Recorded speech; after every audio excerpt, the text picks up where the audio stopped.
નમસ્કાર વિદ્યાર્થી મિત્રો, ગુડ મોર્નિંગ। હવે ગયા લેક્ચરની અંદર છેલ્લે આપણે કરોડરજ્જુની ચર્ચા કરી ગયા અને પરાવર્તી કમાન અને પરાવર્તી ક્રિયાની ચર્ચા કરી ગયા। આજના લેક્ચરની અંદર આપણે એના પછીનો ટોપિક જોવાનો છે કે ચેતાપેશી કેવી રીતે કાર્ય કરે છે। તો ખરેખર તો આપણે આ વસ્તુ જોઈ ગયા છે, પણ છતાં થોડું અહીંયા રિવિઝનના સ્વરૂપમાં જોઈ લઈએ કે ચેતાપેશી કેવી રીતે કાર્ય કરે છે। ચેતાપેશી કેવી રીતે કાર્ય કરે છે। તો જુઓ, સામાન્ય રીતે આપણે એવું જોઈ ગયા કે શરીર છે એની અંદર કોઈ બહારના ભાગોમાંથી આવતી સંવેદના છે એ ગ્રહણ થાય છે। એ સંવેદના કોના દ્વારા ગ્રહણ થાય છે? તો આપણે ચેતાકોષની રચના જોઈ ગયા કે ચેતાકોષ છે એનો શિખાતંતુ એ સંવેદનાને ગ્રહણ કરે, બરાબર છે। આ શિખાતંતુઓ છે એને ગ્રહણ કરે છે અહીંયાથી। એ શિખાતંતુમાંથી એ સંવેદના કોષકાયમાંથી અક્ષતંતુ મારફતે એ ક્યાં પહોંચે છે? તો કે ચેતાંતોમાં। હવે આ ચેતાંતો કોની હારે જોડાયેલા હોય છે? તો કે આ ચેતાંતો છે એ તો અહીંયા આગળ રહેલા સ્નાયુઓ સાથે જોડાયેલા હોય। આપણે અહીં એક ભાગ જોયો તો જેને ચેતાસ્નાયુ સંધાન કહેતા હતા। તો ખરેખર આ ચેતાપેશી છે એનું કાર્ય કેવી રીતે થાય એ અહીંયાથી આપણે સમજવાનું છે કે વિવિધ ભાગોમાંથી આવતી સંવેદનાને ગ્રહણ કરી અને ચેતાકોષ છે એ સંવેદનાને ક્યાં લઈ જાય છે? તો કે એ સ્નાયુઓમાં લઈ જાય છે। હવે આ સ્નાયુ છે, આ સ્નાયુ છે, સ્નાયુ પેશી છે, એ સ્નાયુ પેશી એ ખરેખર એના કોષો હોય, એ કોષોના સંકોચન અને વિસ્તરણના પરિણામે એ હલનચલન દર્શાવે છે। તો સ્નાયુ પેશી છે એની અંદર એના આકારમાં અને સ્થાનમાં ફેરફાર થાય છે, અને આકારમાં ફેરફાર થવાથી મુખ્યત્વે જે અંગ હોય એ હલનચલન પામે છે। તો આપણને પ્રશ્ન થાય કે સ્નાયુ પેશી છે, જો સૌથી પહેલા તો શું થશે? તો કે શરીરના કોઈ પણ ભાગમાંથી, શરીરના કોઈ પણ ભાગમાંથી આવતી સંવેદના છે એ કોણ ગ્રહણ કરે છે? શિખાતંતુ છે એ ગ્રહણ કરે, ઓકે। એના મારફતે એક કોષકાયમાં જાય છે, કોષકાયમાં થઈ અને અક્ષતંતુમાં થઈ અને એ ક્યાં આવે છે? ચેતાસ્નાયુ સંધાન સુધી પહોંચે છે, ઓકે। હવે અહીંયા આગળ આ જે સ્નાયુ છે, આ સ્નાયુ પેશી છે એના કોષો એ વિશિષ્ટ પ્રકારનું સંકોચનશીલ પ્રોટીન ધરાવે છે। શું ધરાવે છે? વિશિષ્ટ પ્રકારનું સંકોચનશીલ પ્રોટીન કે જે સ્નાયુઓના આકારમાં ફેરફાર કરવાનું કાર્ય કરે છે। આ સંકોચનશીલ પ્રોટીન એક્ટિન અને માયોસિન જેવા તંતુકોનું બનેલું છે, જે તમે આગળ 11-12 સાયન્સમાં ભણવાના છો।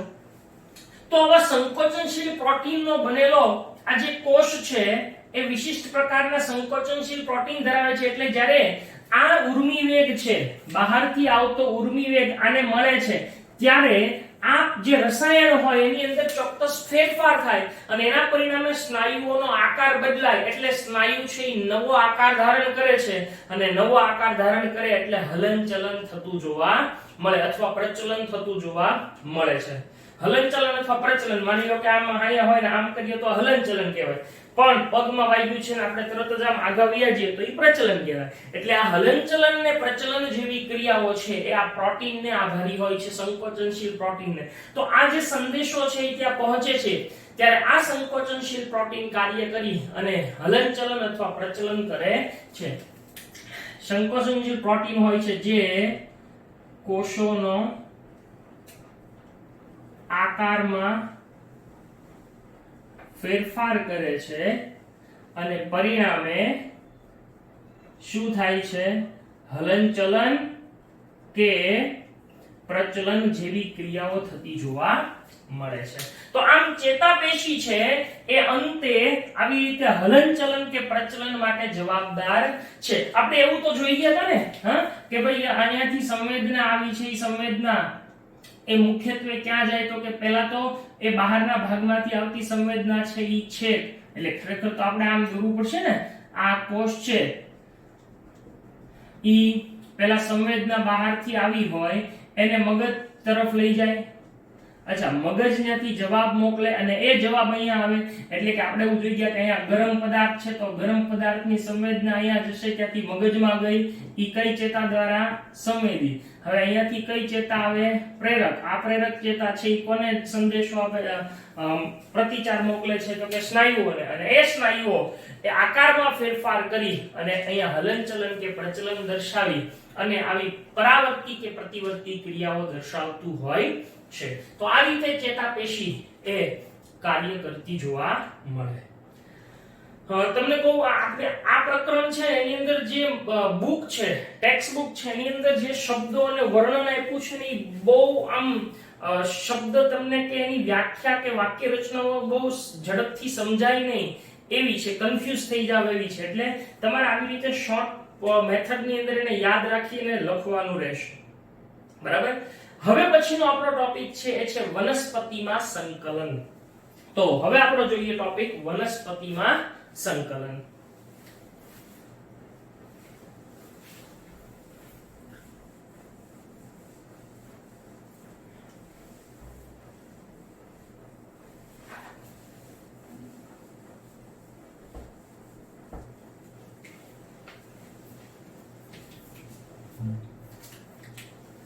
વનસ્પતિ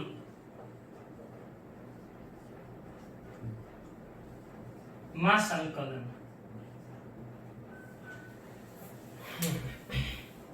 આપણે સૌ જાણીએ છીએ કે નિયંત્રણ અને સંકલન એ બે જુદા જુદા તંત્રો, ચેતાતંત્ર અને મુખ્યત્વે અંતઃસ્ત્રાવી તંત્ર અથવા તો સ્નાયુ તંત્રની અંદર થતી જોવા મળે છે.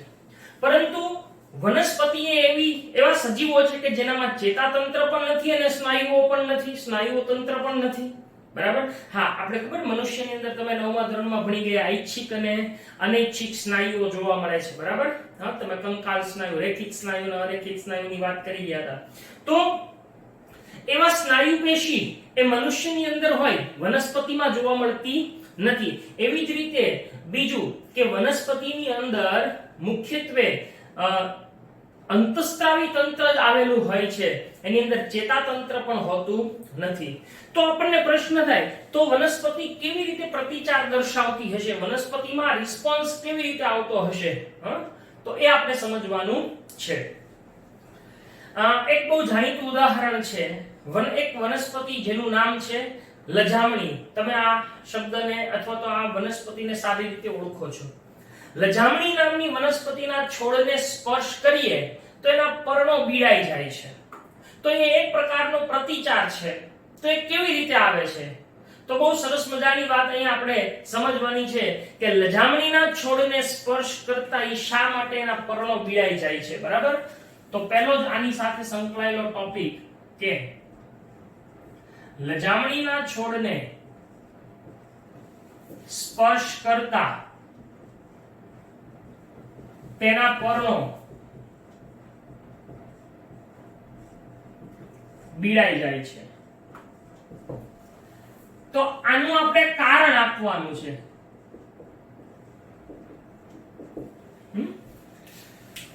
કે શા માટે આવું થાય છે? લજામણીના છોડને સ્પર્શ કરીએ તો એના પર્ણો શું કામ બીડાઈ જાય છે? તો જુઓ, લજામણીના પર્ણ છે એ સંયુક્ત પર્ણ છે. હવે સંયુક્ત પર્ણ હોય ને એની અંદર પર્ણિકા હોય. તમને સમજાવી દઉં કે પર્ણ છે ને ખરેખર બે પ્રકારના. એક તમે આવું પર્ણ જોતા હશો, એકદમ આમ સીધું આવું એક જ હોય. આવા પર્ણને સાદું પર્ણ કહેવાય. શું કહેવાય છે? સાદું પર્ણ. પણ તમે લીમડો જોયો હોય કડવો, તો એની અંદર આવું હોય કડવો કે મીઠો લીમડો. એમાં આવી રીતે નાના નાના આવી પર્ણિકાઓ, આને શું કહેવાય છે? પર્ણિકાઓ તરીકે ઓળખવામાં આવે છે. બરાબર.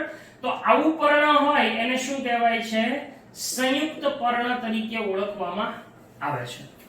હવે લજામણી છે એ આવું સંયુક્ત પર્ણ ધરાવે છે, એટલે લજામણીના સંયુક્ત પર્ણની અંદર આ જે નાના નાના પર્ણ જોવા મળે એને પર્ણિકા તરીકે ઓળખવામાં આવે છે. હવે કેવું થાય કે લજામણીના છોડ છે એ એની જ્યારે આપણે રચના જોઈએ ત્યારે આપણને એની પર્ણિકાનો જે ટોચનો ભાગ હોય આવડી આ જે મુખ્ય શિરા છે એ ગઈ. હવે અહીંયા આ પર્ણિકા છે, ધારો કે હું એક જ ભાગ દોરું છું તો અહીંયા આગળ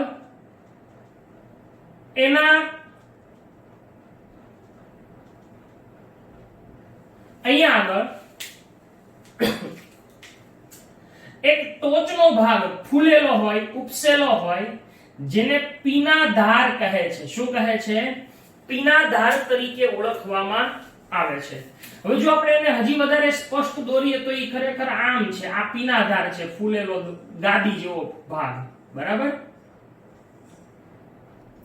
આ ધારો કે પર્ણિકા છે. હવે અહીંયા જે કોષો રહેલા હોય અહીંયા આગળ પીનાધાર, આ પીનાધારના કોષો એ પુષ્કળ પાણીથી ભરેલા હોય. હવે પાણી એટલું બધું હોય કે જેના કારણે ઈ પીનાધાર છે એ પર્ણિકાને દ્રઢતા આપે, ટટ્ટાર ઊભી રાખે, સીધી રાખે છે.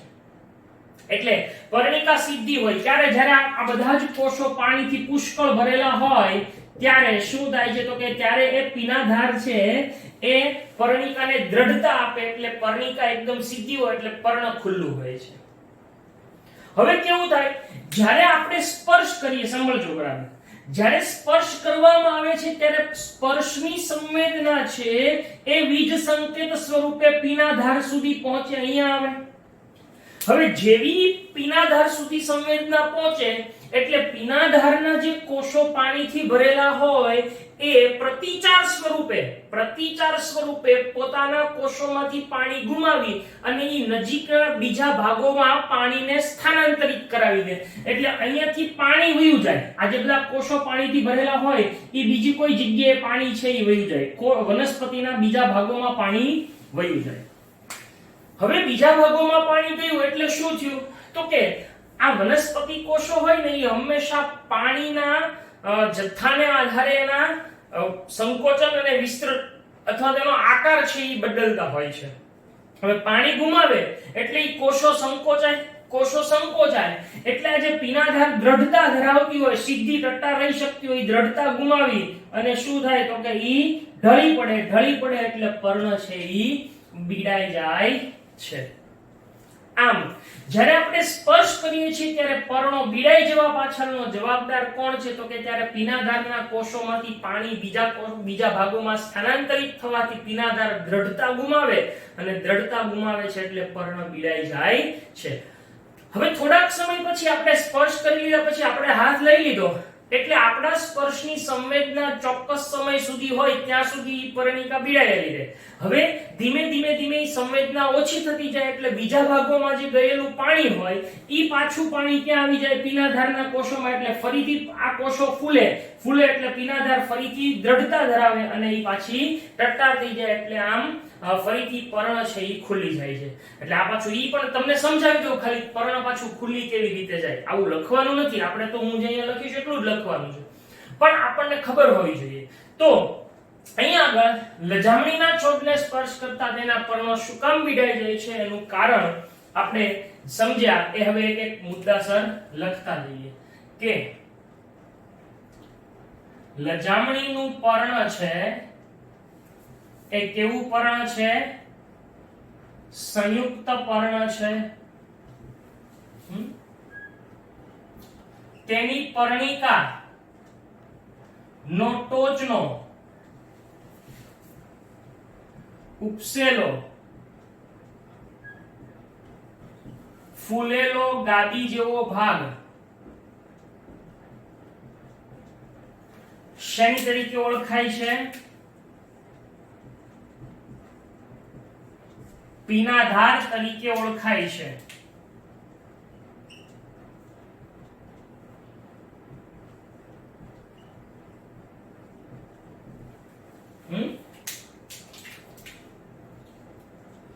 પીણાધારના કોષો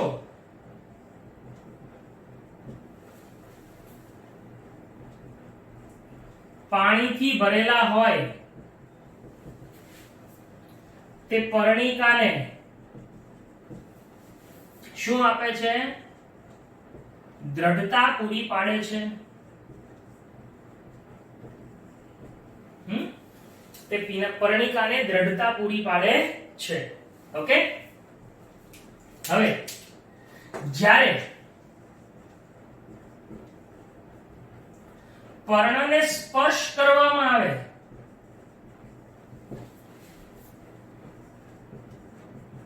ત્યારે સ્પર્શની સંવેદના એ વીજ સંકેત સ્વરૂપે ક્યાં પહોંચે છે? તો કે વીજ સંકેત સ્વરૂપે પીણાધારમાં પહોંચે છે.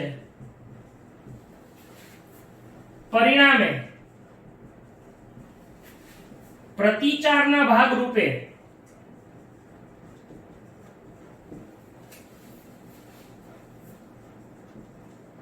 તેના કોષો પાણી ગુમાવે છે, જે વનસ્પતિના બીજા ભાગોમાં સ્થાનાંતરિત થાય છે. બરાબર, બીજા ભાગોમાં એ સ્થાનાંતરિત થઈ ગયું. હવે શું થાય? આથી પીણાધાર છે એ શું કરે છે? તો કે પીણાધાર છે ઈ દ્રઢતા ગુમાવે છે, જેથી પર્ણ છે એ બિડાઈ જાય છે. આમ લજામણીના છોડને સ્પર્શ કરતા તેના પર્ણો બિડાઈ જાય છે. આવું 2 માર્કમાં કારણ પૂછી શકે તો આવા વાક્યો તમારે યાદ રાખવાના છે. તો આ થઈ ગયું એક વાત. યાદ રાખો, આપણે શરૂઆતમાં કીધું કે ભાઈ વનસ્પતિઓમાં ચેતાતંત્ર કે સ્નાયુતંત્ર, સ્નાયુઓ, પેશીઓ હોતી નથી. એના પરિણામે એ મુખ્યત્વે મનુષ્યની જેમ હલનચલન નથી દર્શાવતા, પરંતુ એના કોષો છે એ પાણીના જથ્થાને આધારે એનો આકાર બદલે છે. બીજું કે વનસ્પતિ છે એ કેટલાક પર્યાવરણીય પરિબળો પ્રત્યે પ્રતિચાર દર્શાવે. યાદ રાખજો, વનસ્પતિ છે એ કેટલાક પર્યાવરણીય પરિબળો પ્રત્યે પ્રતિચાર દર્શાવે છે, જેવા કે પ્રકાશ એટલે કે સૂર્યપ્રકાશ, બીજું પાણી, સ્પર્શ, ગુરુત્વાકર્ષણ અને રસાયણ. આવા 5 પરિબળો પ્રત્યે વનસ્પતિ છે એ પ્રતિચાર દર્શાવે છે. એટલે આ યાદ રાખવાનું છે. વનસ્પતિ એ પર્યાવરણીય પરિબળો કયા કયા? પ્રકાશ એટલે કે સૂર્યપ્રકાશ, પાણી, સ્પર્શ, ગુરુત્વાકર્ષણ અને રસાયણ. આના પ્રત્યે શું દર્શાવે છે? પ્રતિચાર દર્શાવે છે. આ તમારે યાદ રાખવાનું છે. બરાબર, આ ખાસ યાદ રાખજો. હવે આ વનસ્પતિઓમાં આ હલનચલન કેવી રીતે થાય, વનસ્પતિઓમાં પર્યાવરણીય પરિબળો પ્રત્યે પ્રતિચાર કેવી રીતે દર્શાવે, એને આપણે સમજવાનું છે. તો હવે આપણે એ સમજીએ કે વનસ્પતિ એ પર્યાવરણીય પરિબળો પ્રત્યે કેવી રીતે પ્રતિચાર દર્શાવે છે. તો આ એક ખાસ યાદ રાખવાનું છે. બરાબર, નેક્સ્ટ.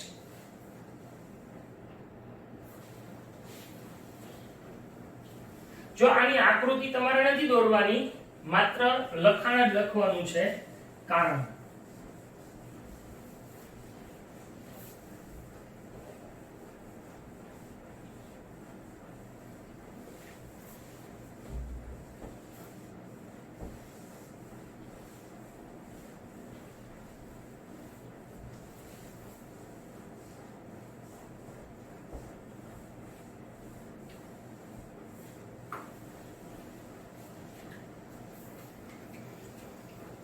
ચલો, વનસ્પતિ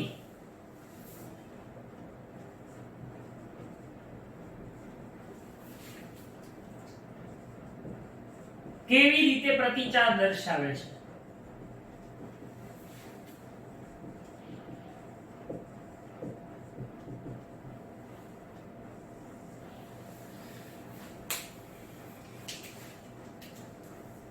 યાદ રાખજો, વનસ્પતિ છે એની અંદર આ પ્રતિચાર બે પ્રકારનો હોય. એક વૃદ્ધિના સ્વરૂપમાં કે જે ચોક્કસ દિશામાં હોય, અને બીજું માત્ર હલનચલનના સ્વરૂપમાં કે જે ગમે એ દિશામાં હોય. એટલે આમ વનસ્પતિ છે એ પોતાના પ્રતિચાર બે રીતે દર્શાવે છે, એક વૃદ્ધિ કરીને અને એક હલનચલન કરીને. વૃદ્ધિ એ ચોક્કસ દિશામાં થતી હોય, જ્યારે હલનચલન એ કોઈ પણ દિશામાં થતું હોય છે. એને એક શબ્દ, બંનેને એક ચોક્કસ શબ્દ વડે દર્શાવાય છે, ટ્રોપિઝમ અને નેસ્ટિઝમ. શું કહેવાય છે એને? ટ્રોપિઝમ અને નેસ્ટિઝમ. તો વનસ્પતિની અંદર પર્યાવરણીય પરિબળો પ્રત્યે જે પ્રતિચાર જોવા મળે છે, ઉત્તેજનાના પ્રતિચાર જોવા મળે છે, એ બે પ્રકારના છે, એક ટ્રોપિઝમ અને એક નેસ્ટિઝમ.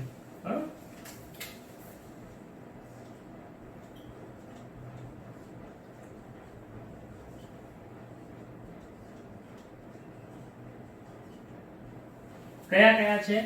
ટ્રોપિઝમ એટલે કે આવર્તન અને નેસ્ટિઝમ. બરાબર? તો પહેલા આપણે જોઈએ ટ્રોપિઝમ, આવર્તન.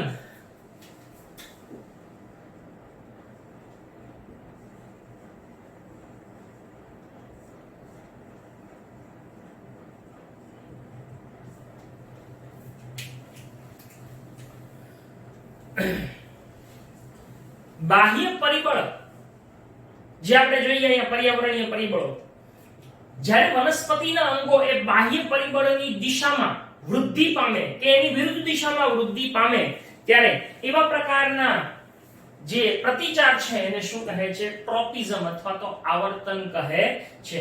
એટલે અહીંયા આગળ વનસ્પતિના અંગો છે ઈ પર્યાવરણીય પરિબળની પ્રત્યે અથવા એની વિરુદ્ધ દિશામાં જ્યારે એ પોતે હલનચલન દર્શાવે છે અથવા વૃદ્ધિ પામે છે ત્યારે એને વૃદ્ધિ પામે ત્યારે એને ટ્રોપિઝમ તરીકે ઓળખવામાં આવે છે. આવા ટ્રોપિઝમ 5 પ્રકારના આપણે અહીંયા સમજવાના છે. તો એક એક દરેક ટ્રોપિઝમને આપણે સમજીએ. પહેલું,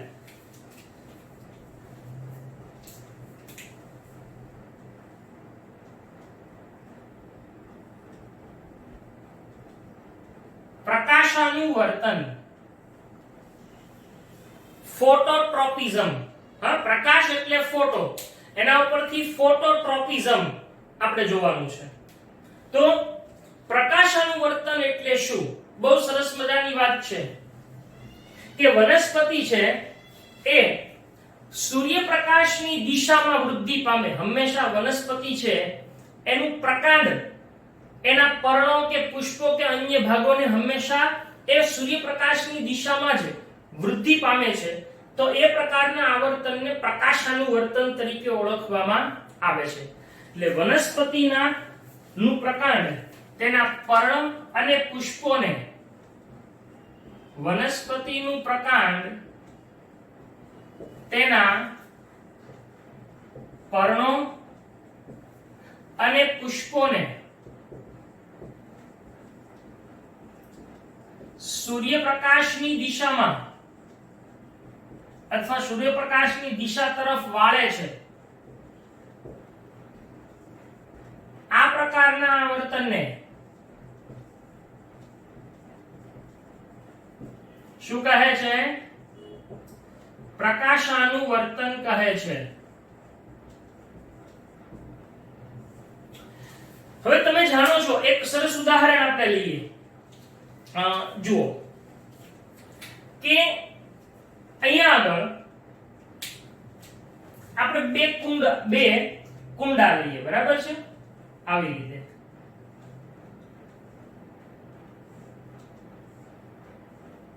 આ એક કુંડું અને આ બીજું કુંડું.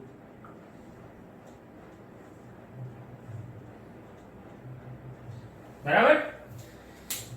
બંનેની અંદર એક સરસ સરખો છોડ આપણે લઈએ છીએ, એક જ સરખો છોડ, એક જ વનસ્પતિનો એક સરખો છોડ આપણે અહીંયા લીધો.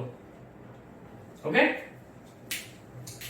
હવે અહીંયા આગળ આ અથવા આ બે પૈકી એકને આપણે શું કરવાનું છે તો કે એક એવું બોક્સ, બંધ બોક્સ છે, એની અંદર એક છોડને મૂકવાનું, એક કુંડાને મૂકવાનું છે, એકને બહાર ખુલ્લામાં રાખવાનું છે. હવે ધારો કે આપણે આને પેક કરી દઈએ આવી રીતે, આને આપણે આવી રીતે પેક કરી દઈએ.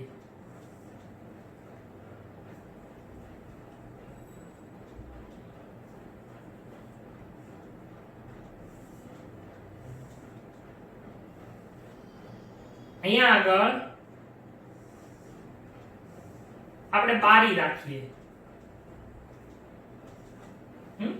અહીંયા આગળ બારી રાખીએ એટલો ભાગ, બાકી આ બધું બંધ છે. હવે અહીંયા આગળ સૂર્ય છે, સૂર્યપ્રકાશ છે. હવે શું થશે, ચલો આ બંને છોડને દરરોજ આપણે પાણી ને એવું આપતા જઈએ તો આ છોડની વૃદ્ધિ આમ થશે, બરાબર, આ રીતે આમ ઈ વધશે. જ્યારે અહીંયા આગળ પેટી બંધ છે, માત્ર આ એક જ બારીમાંથી પ્રકાશ આવે છે, તો આ પ્રકાંડ છે ઈ આપમેળે આ દિશામાં વળી અને અહીંયાથી આમ થઈને બહાર નીકળશે. હા, તો જુઓ તો અહીંયા આગળ પ્રકાંડે શું કર્યું, પર્ણોને અને વિવિધ ભાગોને સૂર્યપ્રકાશની દિશા તરફ વાળ્યા. તો આ પ્રકારનું જે આવર્તન છે એને પ્રકાશાનુવર્તન કહે છે. હંમેશા પ્રકાશાનુવર્તન છે ઈ પ્રકાંડને ધ્યાનમાં રાખીને કરવામાં આવતું હોય. હવે અહીંયા બીજું કે જો ઈ બાહ્ય પરિબળની દિશા, અહીંયા સૂર્યની દિશામાં ઈ વૃદ્ધિ પામે તો એને ધન આવર્તન કહેવાય, અને એની વિરુદ્ધ દિશામાં પામે તો એને ઋણ આવર્તન કહેવાય. હવે જુઓ તો અહીંયા આગળ પ્રકાંડ છે, આ સૂર્યપ્રકાશ આ દિશામાં છે તો ઈ દિશામાં ગયું, પણ મૂળ જમીનમાં નીચે તરફ જશે તો ઈ સૂર્યપ્રકાશની વિરુદ્ધ દિશામાં ગઈ. એટલે આમ ઋણ છે ઈ મૂળ છે ઈ ઋણ પ્રકાશાનુવર્તન દર્શાવે છે, જ્યારે પ્રકાંડ છે ઈ ધન પ્રકાશાનુવર્તન દર્શાવે છે. એટલે આવું પણ આપણને પૂછાય છે, તો આ યાદ રાખવાનું છે. ધન પ્રકાશાનુવર્તન કોણ દર્શાવે અને ઋણ પ્રકાશાનુવર્તન કોણ દર્શાવે. ચલો, ધન પ્રકાશાનુવર્તન કોણ દર્શાવશે, પ્રકાંડ, અને ઋણ પ્રકાશાનુવર્તન કોણ દર્શાવે છે, મૂળ દર્શાવે છે. અચ્છા, એવી જ રીતે ધન અને ઋણ શું કીધું, જો યાદ રાખજો કે ધન અને ઋણ એટલે શું, તો કે જો વૃદ્ધિ છે ઈ બાહ્ય પરિબળની દિશામાં થાય તો ઈ ધન, અને એની વિરુદ્ધ દિશામાં થાય તો એને ઋણ કહેવાય છે. તો આ થઈ ગયું પ્રકાશાનુવર્તન. હવે બીજું પરિબળ એ છે જલ, એટલે કે પાણી. તો એના ઉપરથી એને કહેવામાં આવે છે જલાનુવર્તન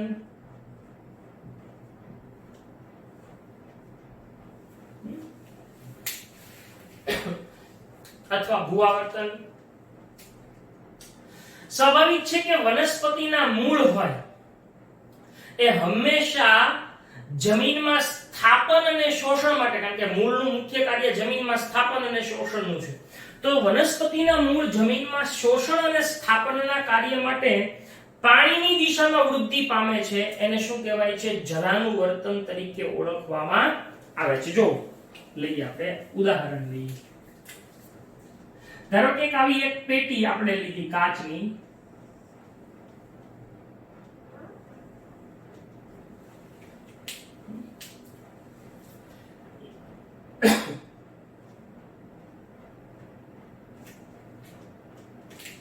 અહીંયા એક છોડ વાવ્યો છે, આ આખું માટીથી ભરેલું છે, બરાબર, સમજી લો કે આ આખું આવી રીતે માટીથી ભરેલું છે. ઓકે, આ બધું જ માટી છે. આ રીતે આપણે છોડ વાવેલો છે. હવે આપણે શું કર્યું ખબર, અહીંયા આગળ એક ઊંડો, અહીંયા આગળ માટીના ભાગની અંદર આપણે એક આવું માટલું મૂકી દીધું છે, આવું માટલું, બરાબર, અને એમાં આપણે છિદ્રો રાખ્યા છે. ઓકે, જો બહુ સમજવા જેવી વાત છે. હવે આપણે આની અંદર પાણી ભરીએ તો આ પાણી છિદ્રોમાંથી અહીંયા બહાર આવશે એટલામાં. અહીંયા આપણે પાણી આપતા નથી તો પણ શું થશે તો કે આ જે મૂળ હોય એ નીચે આમ જમીનમાં વૃદ્ધિ પામવાને બદલે એ આ બાજુ આવશે. શું કામ તો કે એને પાણી જે દિશામાંથી મળે એ દિશામાં વૃદ્ધિ પામશે. તો આ પ્રકારના આવર્તનને શું કહેવાય છે? જલાનુવર્તન કહે છે. એટલે વનસ્પતિના મૂળ જમીનમાં પાણી અને શોષણની ક્રિયા માટે પાણીની દિશામાં વૃદ્ધિ પામે, જમીનમાં સ્થાપન અને શોષણ માટે પાણીની દિશામાં વૃદ્ધિ પામે તો એને જલાનુવર્તન કહે છે. વનસ્પતિના મૂળ જમીનમાં સ્થાપન અને શોષણના કાર્ય માટે પાણીની દિશામાં વૃદ્ધિ પામે તેને શું કહે છે? જલાનુવર્તન કહે છે. હવે અહીંયા આગળ ધન અને ઋણ જલાનુવર્તન કોણ દર્શાવી ખબર પડે? જુઓ તો પાણી અહીંયા છે તો આ દિશામાં મૂળ આવ્યું એટલે મૂળ છે ઈ ધન અને પ્રકાંડ એનથી સામું જાય તો ઈ ઋણ. એટલે આમ ધન જલાનુવર્તન અને ઋણ જલાનુવર્તન કોણ દર્શાવે? તો કે ધન જલાનુવર્તન દર્શાવે છે મૂળ અને ઋણ જલાનુવર્તન દર્શાવે છે પ્રકાંડ. ત્યાર પછી છે ગુરુત્વાકર્ષણીય આવર્તન. ત્રીજું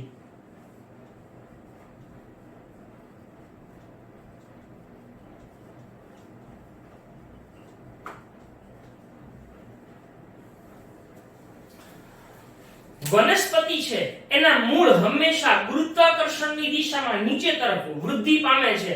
એને ગુરુત્વાકર્ષણીય આવર્તન તરીકે ઓળખવામાં આવે છે. વનસ્પતિના મૂળ એ હંમેશા ગુરુત્વાકર્ષણની દિશામાં વૃદ્ધિ પામે એને ગુરુત્વાકર્ષણીય આવર્તન કહે છે. તમે જુઓ વડ જોયો હોય, વડ તો વડની વડવાઈઓ છે એક પ્રકારના મૂળ છે. તો તમે જુઓ વડ ઉપર વૃદ્ધિ પામે પણ વડવાઈઓ બધી નીચે આવે ગુરુત્વાકર્ષણની દિશામાં. તો એના આધારે આપણે કહી શકીએ કે ગુરુત્વાકર્ષણીય આવર્તનની અસર છે. એટલે કે હંમેશા વનસ્પતિનું મૂળ એ ગુરુત્વાકર્ષણની દિશામાં વૃદ્ધિ પામે છે તો એને ગુરુત્વાકર્ષણીય આવર્તન કહે છે. વનસ્પતિનું મૂળ ગુરુત્વાકર્ષણ બળની દિશામાં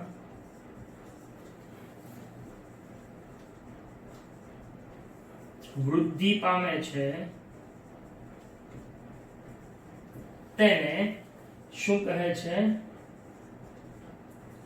ગુરુત્વાકર્ષણીય આવર્તન કહે. તો હવે આમાં કોણ ધન દર્શાવે અને કોણ ઋણ? તો કે મૂળ ધન અને પ્રકાંડ છે ઈ ઋણ. હવે હું ખાલી ધન અને ઋણ જ લખું છું, બરાબર છે? ચલો ધન કોણ દર્શાવે છે? મૂળ. અને ઋણ કોણ દર્શાવે છે? પ્રકાંડ. ત્યાર પછી છે સ્પર્શાનુવર્તન. શું છે સ્પર્શાનુવર્તન?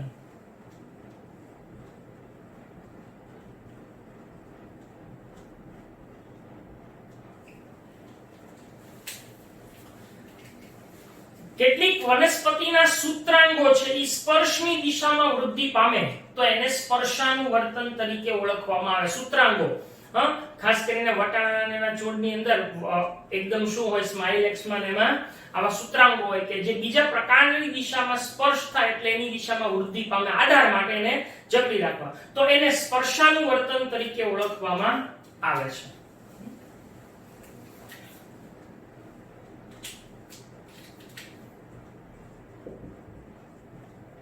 કેટલીક વનસ્પતિના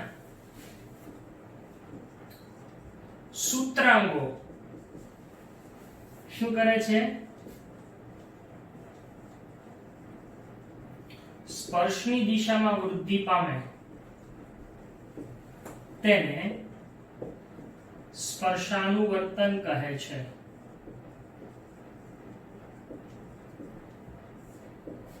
બરાબર, એને સ્પર્શાનુવર્તન તરીકે ઓળખવામાં આવે છે. એમાં ધન અને ઋણ નથી આવતું. બરાબર છે. નેક્સ્ટ પાંચમું અને છેલ્લું આપણે કીધું હતું રસાયણ પ્રત્યાવર્તન. તો પાંચમું છે એને કહેવાય છે રસાયણાનુવર્તન.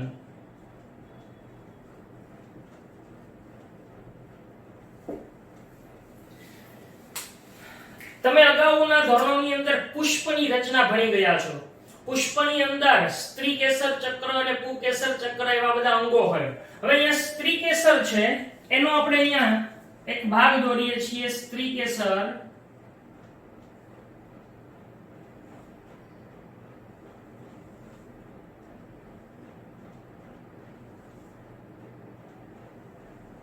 બરાબર. હવે સ્ત્રી કેસરનો આ જે ઉપરનો ભાગ છે એને કહેવાય છે પરાગાસન. આ છે ઈ પરાગ વાહિની અને આવડું આ છે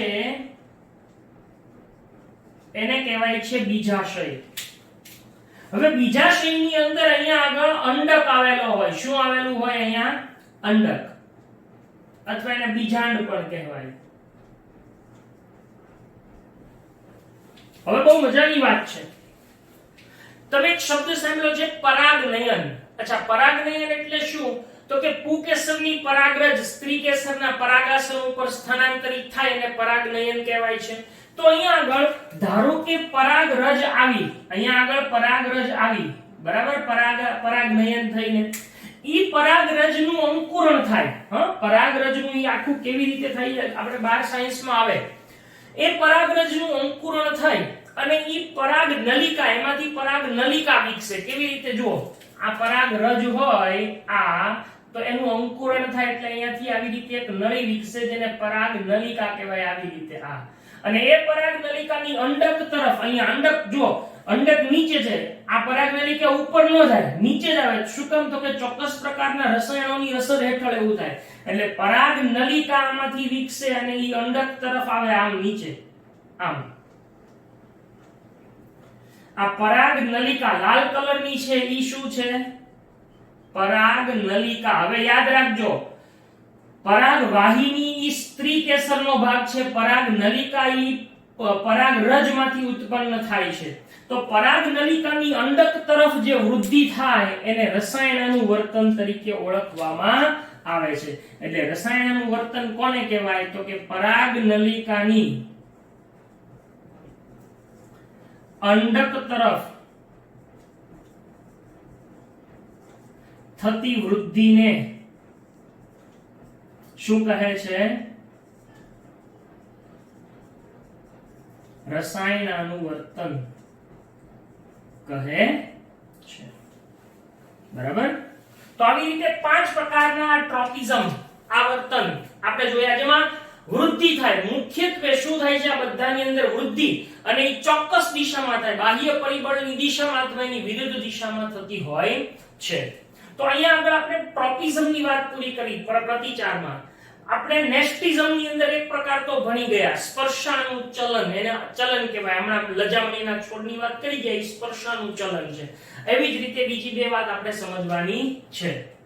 ચલો, તો અહીંયા આગળ આ ટ્રોપિઝમ પૂરું. હવે આપણે જોઈએ છીએ નેસ્ટિઝમ.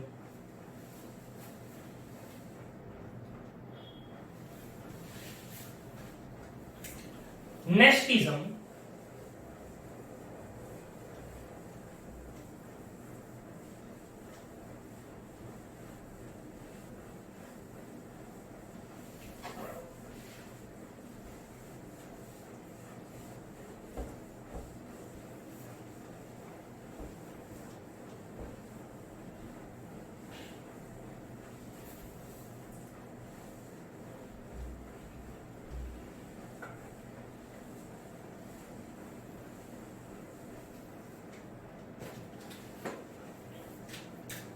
બીજું છે નેસ્ટિઝમ.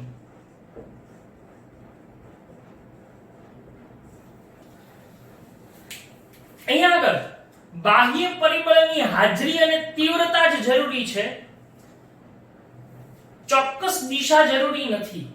એટલે કે અહીંયા જે હલનચલન થશે એ ચોક્કસ દિશામાં થાય એવું જરૂરી નથી, માત્ર બાહ્ય પરિબળની હાજરી અને તીવ્રતા જરૂરી છે. એટલે અહીંયા આગળ બાહ્ય પરિબળની હાજરી અને તીવ્રતા એ મહત્વનો ભાગ ભજવે છે. હવે અહીંયા આગળ એક વાત છે, 3 પ્રકારોની અહીંયા ચર્ચા કરવાની છે. એમાંનો એક છે આ નેસ્ટિઝમનો, એ છે ફોટોનેસ્ટી. બીજું થર્મોનેસ્ટી અને ત્રીજું થિગ્મોનેસ્ટી. હવે જો આ થિગ્મોનેસ્ટી આપણે ભણી ગયા. થિગ્મોનેસ્ટી એટલે સ્પર્શાનું ચલન જે લજામણીના છોડની અંદર જોવા મળે. મિમોસા એનું નામ છે, મિમોસા પ્યુડિકા એનું વૈજ્ઞાનિક નામ, લજામણીના છોડનું. તો આ શું છે? એને ગુજરાતીમાં આપણે કહેશું સ્પર્શાનું ચલન. બરાબર? આ પ્રકાશાનું ચલન, થર્મો એટલે ગરમી, ઉષ્માનું ચલન.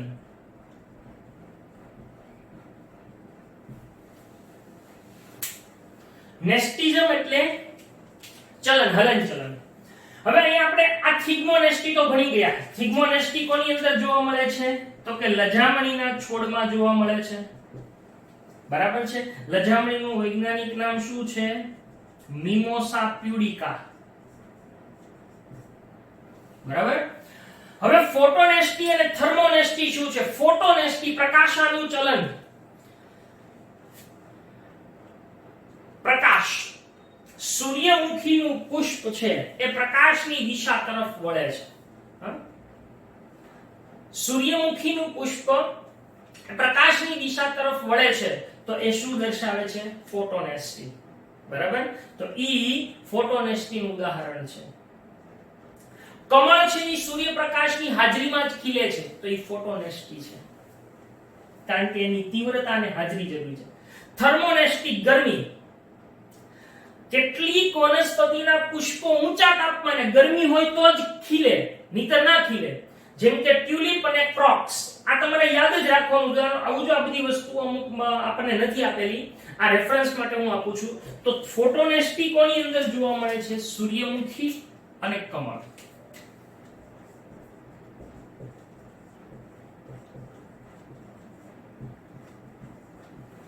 અને આના ઉદાહરણોની અંદર ટ્યુલિપ અને ક્રોક્સ.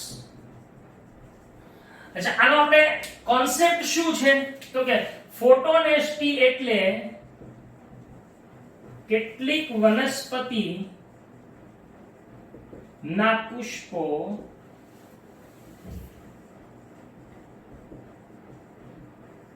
સૂર્યપ્રકાશની હાજરીમાં ખીલે છે. જ્યારે અહીંયા આગળ કેટલીક વનસ્પતિના પુષ્પો ઊંચા તાપમાને ખીલે છે એને થર્મોનેસ્ટી કહે છે. અને આ થિગ્મોનેસ્ટી સ્પર્શના કારણે જોવા મળે, જે કોઈ દિશા જરૂરી હોતી નથી. એટલે અહીંયા બાહ્ય પરિબળની હાજરી ને તીવ્રતા જરૂરી છે, ચોક્કસ દિશા હોતી નથી. એટલે અહીંયા ધન અને ઋણ એવું આવશે નહીં. લો, તો અહીંયા આગળ નેસ્ટિઝમ અને ટ્રોપિઝમની વાત આપણે પૂરી કરી. ત્યાર પછીનો એક નાનકડો ટોપિક છે વનસ્પતિના અંતઃસ્ત્રાવોની વાત. એ આપણે આવતા લેક્ચરની અંદર કરશું. તો આજના લેક્ચરમાં અહીંયા સુધી રાખીએ છીએ. હોમવર્કમાં આખું બોર્ડ વર્ક, જેટલા બોર્ડ વર્ક અહીંયા થયેલા છે એ બધું જ બોર્ડ વર્ક એક વખત લખી અને મોકલવાનું રહેશે આકૃતિઓની સાથે. ઓકે, તો અહીંયા સુધી રાખીએ છીએ. Thank you.